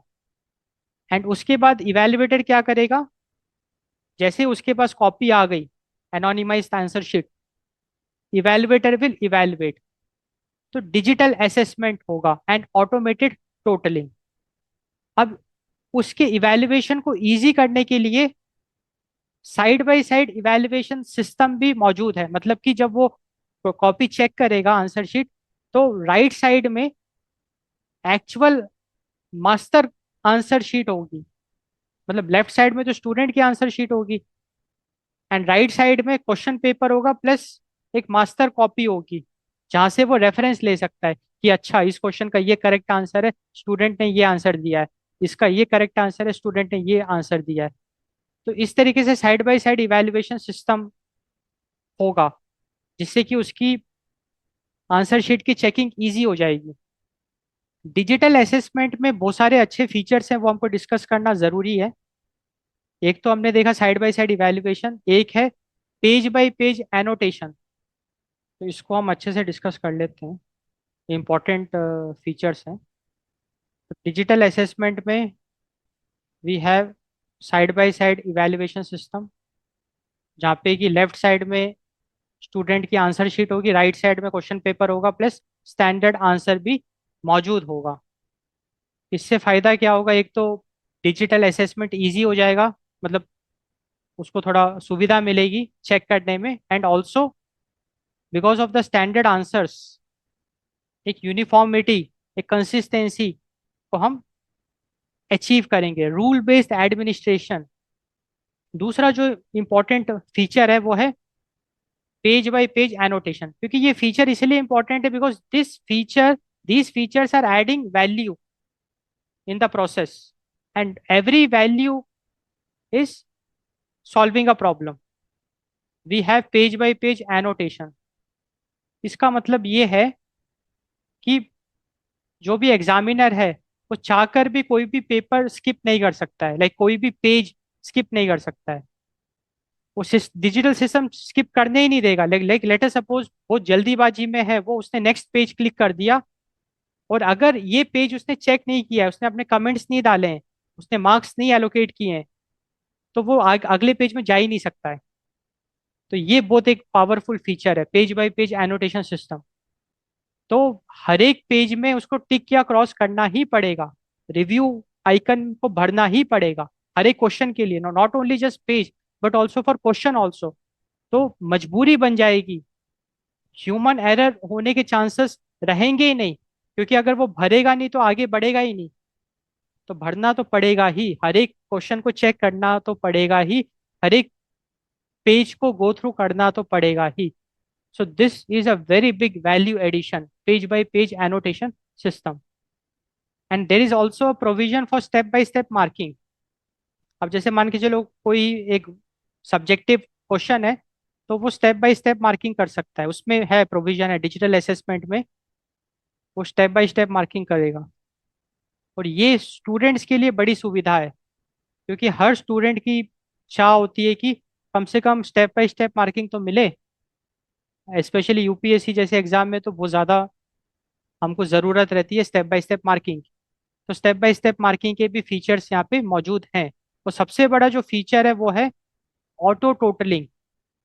अब टीचर को, जो भी एग्जामिनर है उसको सिंपली मार्क्स फिल करने हैं कि अच्छा इसमें इतने मार्क्स, वो भी पेन से फिल करेगा, इसको 10 दे देते हैं, इसको इस क्वेश्चन में 5, अच्छा इसमें स्टेप बाय स्टेप मार्किंग करी, इस स्टेप के लिए 1 नंबर, इस स्टेप के लिए आधा नंबर, इस स्टेप के लिए 2 नंबर। तो बस एग्जामिनर को बस इतना करना है, और फाइनल काउंटिंग करनी ही नहीं है। ये सबसे बड़ा एडवांटेज है। तो यहाँ पे हमको मिलता है ऑटो टोटलिंग। ऑटो टोटलिंग मतलब कि काउंटिंग अपने आप हो जाएगी। तो ये जो एडिशन मिस्टेक है, ट्रांसफर मिस्टेक है, पोस्टिंग मिस्टेक्स है, वो सब एलिमिनेट हो गई। कभी गलत नंबर चढ़ेंगे ही नहीं। तो near zero arithmetic errors. And also ये जो भी अपना डिजिटल इवैल्यूएशन प्लेटफॉर्म है, जब एग्जामिनर कॉपी चेक करेगा डिजिटली, तो उसको मिलेंगे कुछ स्पेशल केस फ्लैग्स। उसका वो यूज कर सकता है। उसको मिलेंगे कुछ स्पेशल केस फ्लैग्स जिसका वो प्रयोग कर सकता है। जैसे कि for example, there will be a dedicated buttons like not attempted, repeat. मतलब वो सेम प्रश्न, सेम आंसर को उसने 2 बार लिख दिया तो रिपीट। नॉट अटेम्प्टेड मतलब कोई क्वेश्चन अगर खाली छोड़ दिया तो नॉट अटेम्प्टेड का बटन क्लिक कर सकता है एग्जामिनर। अगर उसको लग रहा है कि वो रिपीट कर रहा है, सेम आंसर को बार बार लिख रहा है, तो रिपीट पे टिक कर सकता है। अगर एग्जामिनर को शक होता है कि उसने चीटिंग करी है या कोई अनफेयर मीन का यूज किया है, तो यूएफएम वाले बटन को क्लिक कर सकता है। एग्जामिनर चाहे तो उस कॉपी को पूरी तरीके से रिजेक्ट कर सकता है, मना कर सकता है चेक करने के लिए। मान के चलो कि वो कॉपी करप्ट हो गई या कुछ कुछ उसमें उसको लगा कि गड़बड़ है, तो एग्जामिनर उस कॉपी को रिजेक्ट कर सकता है, उस आंसर शीट को रिजेक्ट कर सकता है। तो ये सारे भी प्रावधान मौजूद हैं in the digital evaluation platform, OnMark digital evaluation platform. इसके साथ साथ सिक्योरिटी आर्किटेक्चर पे भी ध्यान दिया गया है। लाइक जब एग्जामिनर लॉगिन करेगा तो डबल ऑथेंटिकेशन उसको करना पड़ेगा। एक तो पासवर्ड, साथ में ओटीपी। तो डबल ऑथेंटिकेशन लॉगिन, ये सब ये भी मतलब काफी इंपॉर्टेंट है। जैसे एग्जामिनर है, अब वो अपने पोर्टल में जब लॉगिन करेगा तो पासवर्ड डालेगा, साथ में ओटीपी वेरीफाई करेगा, तब जाके उसको आंसर शीट्स दिखना शुरू होगी। आंसर शीट वो चेक करेगा, सबमिट करेगा, और उस हिसाब से उसको पैसे भी मिलेंगे, उसको रिवॉर्ड्स मिलेंगे। तो ये है पूरा का पूरा on mark digital evaluation platform. अब देख के हमको बेनिफिट्स तो बहुत सारे समझ में आ रहे हैं। सबसे पहला बेनिफिट तो यहाँ पे हमको साफ साफ एक्यूरेसी देखने को मिल रहा है। यहाँ पे हमको एक्यूरेसी क्यों मिल रही है? क्योंकि एक तो ह्यूमन एरर्स यहाँ पे बहुत, मतलब देखो स्कोप तो है बट स्टिल एलिमिनेट हुए हैं। सबसे बड़ा तो डिजिटल असेसमेंट, ऑटो टोटलिंग की वजह से अर्थमेटिक एरर्स चले गए। यहाँ पे एक तरीके की ट्रांसपेरेंसी भी हमको देखने को मिली। ट्रांसपेरेंसी हमको ऐसे देखने को मिली कि अब अगर कोई स्टूडेंट मांग करता है कि मुझे अपनी आंसर शीट देखनी है, तो सिंस अब डिजिटल रिप्लिका आपने बना दिया आंसर शीट का, एंड उसकी चेकिंग भी आप उसी को एनोटेट कर रहे हो, उसी डिजिटल रिप्लिका पे ही आप उसको चेक कर रहे हो, तो वो digital replica will always be there in the cloud, and कोई भी उसको एक्सेस कर सकता है। तो हम कंप्लीट ऑडिट ट्रायल को यहाँ पे ओपन कर देते हैं। तो यहाँ से मतलब एक सरकार के पास जो भी एग्जाम कंडक्टिंग बॉडी है उनके पास पूरा इंफॉर्मेशन आ जाएगा कि अच्छा, इस ये आंसर शीट है, इसको किसने चेक किया, कब चेक किया, कितने मार्क्स अवार्ड करे गए। तो इससे क्या होगा कि अगर उनको लग रहा है कि कोई एग्जामिनर करप्ट है, तो वो बहुत इजीली आइडेंटिफाई हो जाएगा because of the structured central information. Manual में इस लेवल की जानकारी कभी हम हासिल कर ही नहीं पाते। मतलब करी जा सकती थी बट बहुत हेक्टिक था, और यहाँ पे ये ऑटोमेट हमने कर दिया। हमने एक सिस्टम बना दिया, अब सिस्टम डेटा इकट्ठा कर रहा है।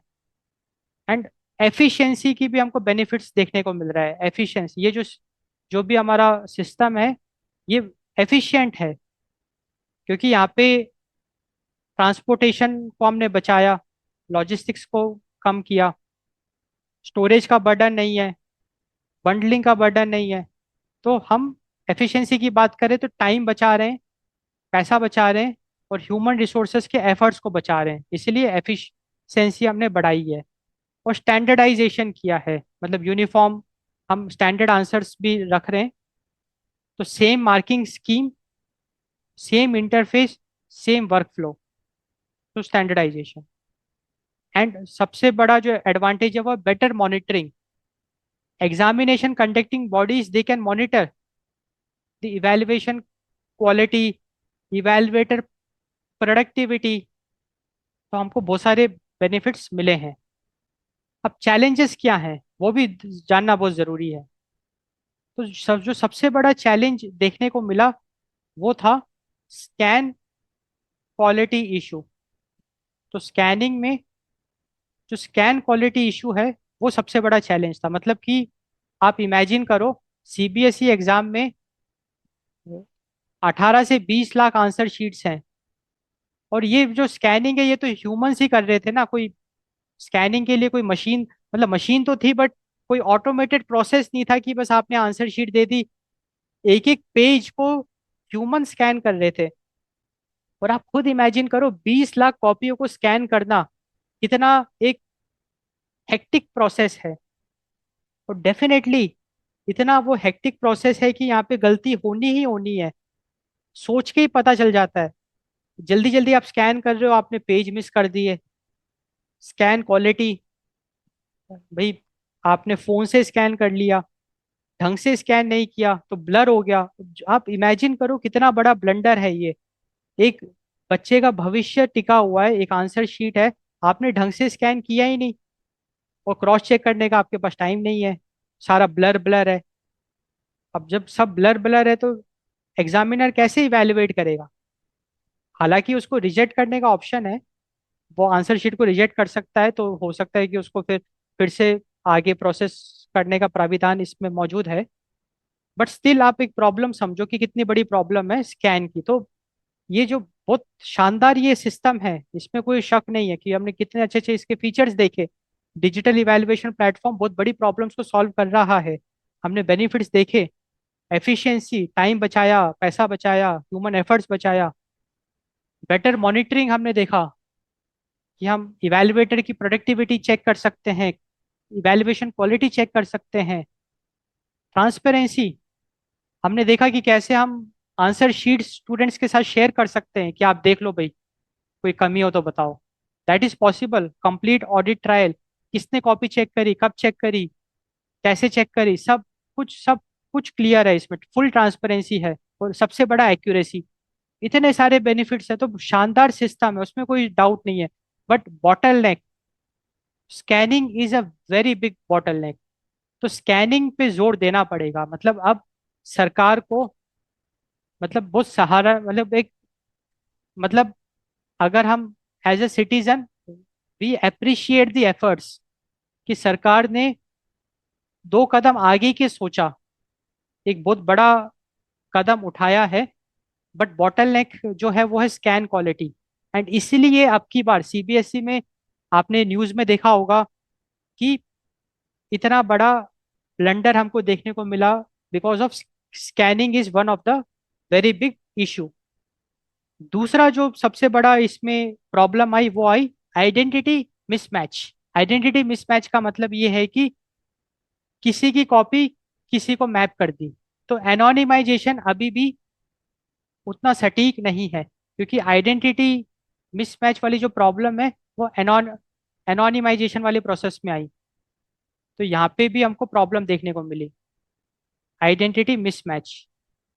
मतलब किसी और की फिजिक्स कॉपी किसी और को मैच कर दी, अलॉट कर दी। तो आप इमेजिन करो कि एक टॉपर जिसने 8 8 घंटे रोज पढ़ाई करी, उसकी आंसर शीट अगर किसी और को आप मैप कर दोगे, और किसी एक वीक स्टूडेंट जो सिर्फ 2 घंटे रोज पढ़ता था, उसकी आंसर शीट अगर आप टॉपर के, मतलब उसकी पॉसिबिलिटी है और वो हुआ भी है। मतलब न्यूज़ के हिसाब से हमने देखा कि बच्चों की कंप्लेंट्स आई कि जो मैं शीट देख रहा हूँ वो तो मेरी आंसर शीट है ही नहीं, किसी और की आंसर शीट है ऐसी भी।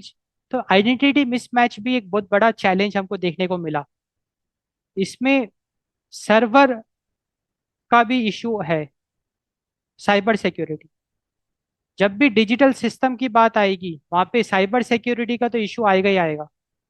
और यहाँ पे भी हमको देखने को मिला कि यहाँ पे ये एक क्या कहते हैं, जो निसर्ग अधिकारी है जिसने हैक किया, 19 साल का लड़का जिसने ऑन मार्क के डिजिटल इवैल्यूएशन प्लेटफॉर्म को हैक कर लिया, उसने साफ साफ आरोप लगाया कि पब्लिक क्लाउड का यूज करा गया। लाइक AWS का जो बकेट होता है, storage bucket, public bucket use किया गया। इसका मतलब कोई भी उसको एक्सेस कर सकता है। तो 18 लाख जो डिजिटल रिप्लिकास था, उसको सबसे पहले तो पब्लिक क्लाउड में डाल दिया गया, पब्लिक बकेट में, S3 बकेट में। तो कितना बड़े लेवल पे सिक्योरिटी, लाइक प्राइवेसी को कॉम्प्रोमाइज कर दिया गया, डेटा प्राइवेसी। जो स्टूडेंट्स की जो पर्सनल डेटा है, इंफॉर्मेशन है, उसको लीक कर दिया गया, उनके आंसर शीट्स को। और सर्वर कैपेसिटी इशू भी हमको देखने को मिला, server overload, processing delays, payment delays. तो ये सारी प्रॉब्लम्स हमको देखने को मिली। तो कुल मिला के हमको देखने को मिला कि एक तरफ तो बहुत सारे एडवांटेजेस हैं, चैलेंजेस भी मौजूद हैं, बट अगर हम एक मोटा मोटा इसको, इस पे अगर हम टिप्पणी करें, तो डेफिनेटली देखो फ्यूचर तो यही है, फ्यूचर तो यही है। बात ये है कि अब सरकार को थोड़ा और जोर लगाना पड़ेगा, इसको और ऑप्टिमाइज करना पड़ेगा, जो शॉर्टकमिंग्स है उसको दूर करना पड़ेगा, बट फ्यूचर तो यही है, क्योंकि ट्रेडिशनल सिस्टम से तो ये लाख गुना बेहतर है। अब देखो बात ऐसी है ना, ट्रेडिशनल इवैल्यूएशन में हमको क्या पता है कि भाई काउंटिंग में गलती हो गई।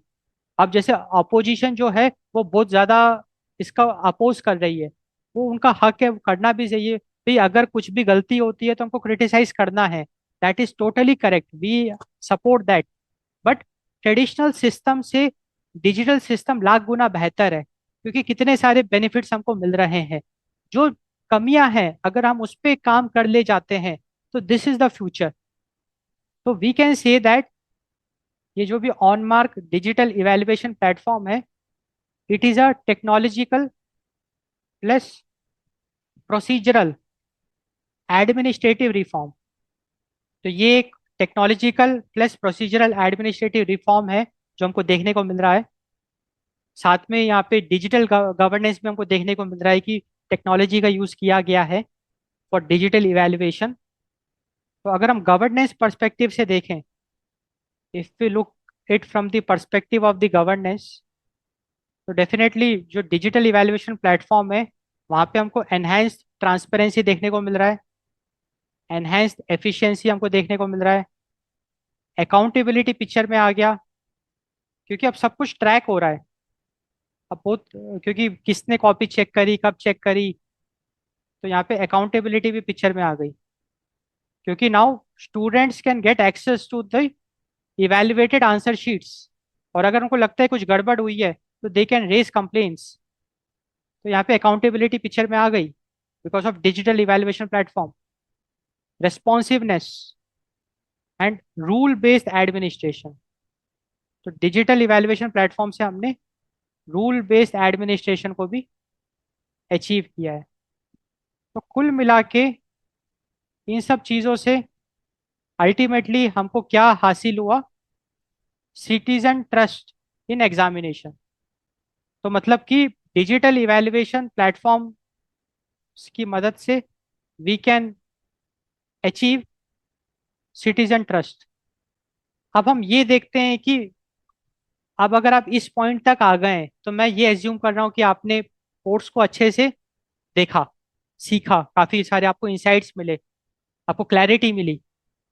अब आपको रिवार्ड क्या मिला from the UPSC point of view, वो हम डिस्कस करते हैं कि what UPSC value addition you got after attending this course. क्योंकि आपने भाई पेशेंटली बैठा, आप घंटे आपने लगाए, इसको देखा, समझा, तो आपके समय की कीमत है।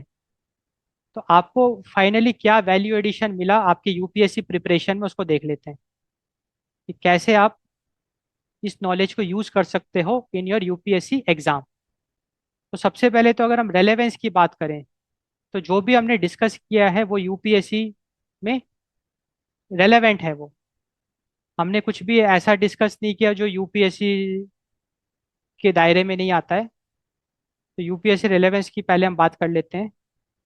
तो जीएस पेपर टू, तो जीएस पेपर टू में आपको क्या वैल्यू एडिशन मिलेगा। तो जीएस पेपर टू सिलेबस में अगर हम देखें, तो we talk about governance.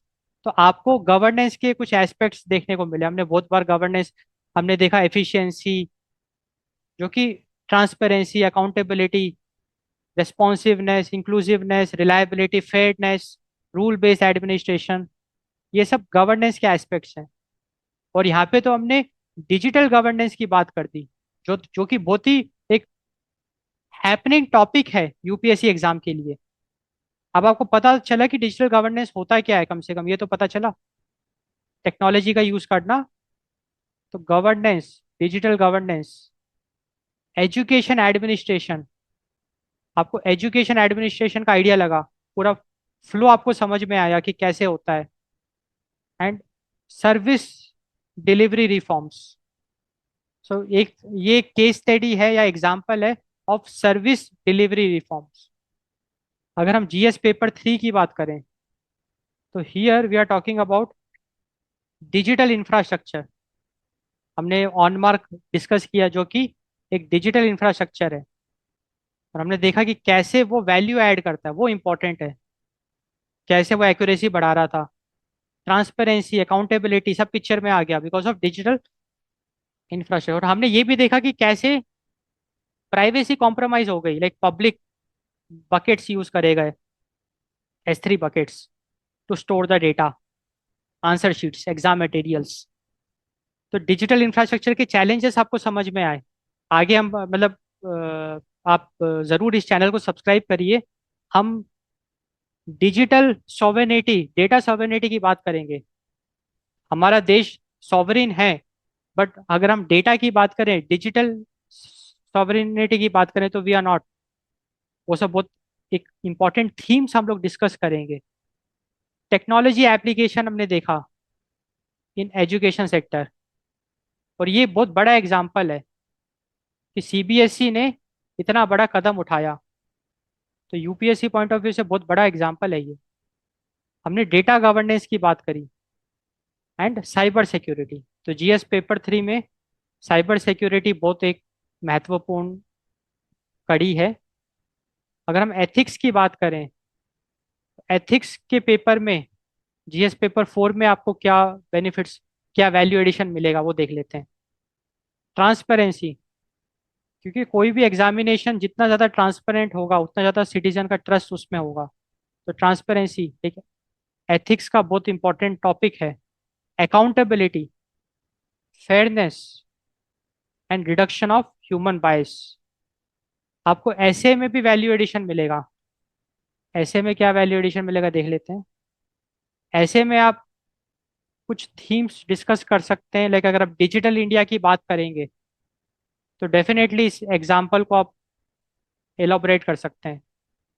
Technology and governance की जब बात आएगी, जब डिजिटल गवर्नेंस की बात आएगी, डेटा गवर्नेंस की बात आएगी, टेक्नोलॉजी एंड गवर्नेंस की बात आएगी, तो आप इस कोर्स के महत्वपूर्ण पॉइंट्स को जो आपने फील किया है, क्योंकि देखो याद आप कितना कर लोगे, याद नहीं, फील जितना आपने समझा है, जो समझा है वही लिख पाओगे आप। तो तभी आप अच्छे अधिकारी भी तो बनोगे, क्योंकि अभी तो आप पढ़ रहे हो। जब आप फील्ड में जाओगे तब आप इसको प्रैक्टिकली अप्लाई करोगे, और जब आपको समझ होगी तभी तो आप अप्लाई करोगे। रटी हुई चीज थोड़ी ना अप्लाई कर सकते हैं। रटी हुई चीज we cannot apply. We can apply only the things which we can understand, and that's why UPSC wants you to write and prove कि हाँ आपको आता है। Because UPSC also knows that whatever you memorize you cannot write it. Like see, whatever you are memorizing you can write it, but the way they ask question, there you have to think कि क्या कैसे लिखना है, कब लिखना है। Administrative reforms, तो ये आपके ऐसे के थीम्स हो गए। ये बहुत इंपॉर्टेंट है। देखो, एडमिनिस्ट्रेटिव रिफॉर्म एक बहुत महत्वपूर्ण टॉपिक है, हर साल के लिए टॉपिक है, क्योंकि हर साल सरकार कुछ बड़े कदम उठाती है, एडमिनिस्ट्रेटिव रिफॉर्म्स करती है, चाहे वो स्ट्रक्चरल रिफॉर्म्स हो, प्रोसीजरल रिफॉर्म्स हो, टेक्नोलॉजिकल रिफॉर्म्स हो, या फिर बिहेवियरल रिफॉर्म्स हो। और ये जो अभी हमने कोर्स देखा, on mark digital evaluation platform is a live example of a technological and procedural administrative reform, जो कि बहुत बड़ा रिफॉर्म है। अब मैं एक एग्जाम्पल क्वेश्चन आपके साथ डिस्कस करता हूँ। इस तरीके के क्वेश्चन आप बहुत इजीली हैंडल कर पाओगे। एक क्वेश्चन है, digital governance reforms can significantly improve transparency and accountability in public administration. मतलब मैं इसको लिख देता हूँ। तो digital governance reforms can significantly improve transparency and accountability in public administration। तो आपको इसके बारे में कमेंट करना है फॉर एग्जांपल। तो अब देखो, अब इस कोर्स के बाद आपको कुछ अंडरस्टैंडिंग जरूर हुई होगी। लाइक आपको डिजिटल गवर्नेंस का मतलब समझ में आ गया होगा। डिजिटल गवर्नेंस का मतलब use of technology, use of internet and communication technology. तो टेक्नोलॉजी का यूज तो साफ साफ इस क्वेश्चन में पूछा गया है कि कैसे यूज ऑफ टेक्नोलॉजी, टेक्नोलॉजी का यूज करके हमने कैसे वैल्यू एडिशन किया, यूज ऑफ टेक्नोलॉजी। तो digital governance reforms can significantly improve. अब ट्रांसपेरेंसी एंड अकाउंटेबिलिटी का भी आपको आइडिया लग गया। तो क्वेश्चन में पूछा गया है कि किस तरीके से हम टेक्नोलॉजी का यूज करके ट्रांसपेरेंसी एंड अकाउंटेबिलिटी को इम्प्रूव कर सकते हैं इन पब्लिक एडमिनिस्ट्रेशन। अब ये कोर्स एक लाइव एग्जाम्पल है इसका, कि एग्जामिनेशन का जो इवैल्यूएशन है वो भी एक पब्लिक एडमिनिस्ट्रेशन का ही तो हिस्सा हो गया। तो कैसे हमने देखा ना कि कैसे टेक्नोलॉजी का यूज करके हमने ट्रांसपेरेंसी एंड अकाउंटेबिलिटी को कितना बढ़ा दिया। तो अगर आप एग्जाम में बिल्कुल स्टक हो गए, आपको कुछ नहीं समझ में आ रहा, अगर आप उसको भी लिख दोगे जो अभी आपने डिस्कस किया था, जो भी आपने समझा अपने वर्ड्स में, अगर आपने बढ़िया पॉइंट्स लिख दिए कि किस तरीके से डिजिटल इवैल्यूएशन को आपने एक्सप्लेन किया, ट्रांसपेरेंसी उसने बढ़ाया, अकाउंटेबिलिटी बढ़ाया, तो भी आपको मार्क्स मिलेंगे। तो जरूर इस कोर्स ने आपके यूपीएससी की प्रिपरेशन में वैल्यू एडिशन किया है, वो मैं दावे के साथ कह सकता हूँ। तो जो भी आपने समय लगाया है उसका आपको फल जरूर मिला है। तो साथियों, फाइनली हम लोगों ने ये कोर्स कंप्लीट कर लिया है। आई होप आपको काफ़ी अच्छे इंसाइट्स मिले होंगे। तो ज़रूर आप इस चैनल को सब्सक्राइब करिए, अपने फ्रेंड्स के साथ भी शेयर करिए। आगे हम और भी ऐसे बहुत अच्छे अच्छे कोर्सेस आपके लिए लाएंगे जो कि आपकी यूपीएससी प्रिपरेशन को में वैल्यू एडिशन ज़रूर करेगा। तो thanks for watching, thanks for your time.